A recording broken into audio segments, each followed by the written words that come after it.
মিশরের পিরামিড সম্পর্কে কে না জানে।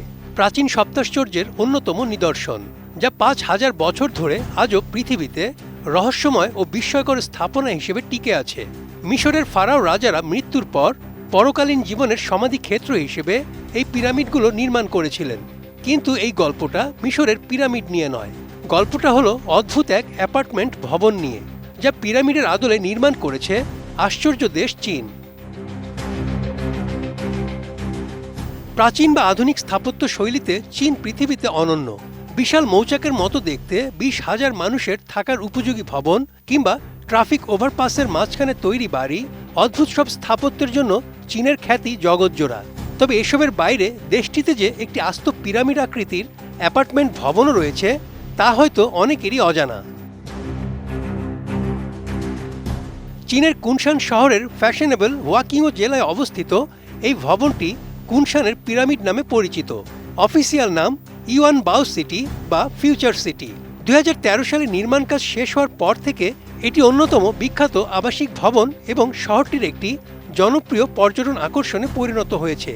ভবনটি মূলত প্রাচীন মিশরীয় পিরামিড এবং ঐতিহ্যবাহী চীনা ধাপ চাষের জমির আদলে নকশা করা হয়েছে। ৩২ ইঞ্চি জেভিকো টিভি এখন মাত্র ১৫,০০০ টাকায়, সাথে পাচ্ছেন ৩ বছরের প্যানেল ওয়ারেন্টি। ১৮ তলা এই ভবনের দুটি বাইরের দেয়াল একদম সোজা বা খাড়া, আর বাকি দুটি দেয়াল ৪৫ ডিগ্রি কোণে ঢালু হয়ে নিচের দিকে নেমে গেছে, যার উচ্চতা প্রায় ১০০ মিটার বা ৩৩০ ফুট। ওপর থেকে নিচে ধাপে ধাপে নেমে যাওয়া এই অ্যাপার্টমেন্টের দৃশ্য খুবই মনোমুগ্ধকর। ৪৫ ডিগ্রি ঢালু এবং ধাপে ধাপে নেমে যাওয়া ব্লকের কারণে এর ভেতরের অ্যাপার্টমেন্টগুলোতে সাধারণ ফ্ল্যাটের চেয়ে ভিন্ন ধরনের স্থাপত্য কৌশল ব্যবহার করা হয়েছে। পুরো ভবনটি মূলত অনেকগুলো ছোট বড় চৌকো ব্লকের সমষ্টি, তাই প্রতিটি ফ্ল্যাটের অভ্যন্তরীণ রুমগুলো মডুলার এবং কিউবিক আকৃতির। ফ্ল্যাটগুলোর সবচেয়ে বড় আকর্ষণ হলো এদের বড় বড় টেরেস বা ছাদ বারান্দা। প্রতিটি ফ্ল্যাটের লিভিং রুমের নকশা এমনভাবে করা হয়েছে যা সরাসরি কাচের স্লাইডিং ডোর দিয়ে বাইরের এই টেরেসে গিয়ে মিশেছে।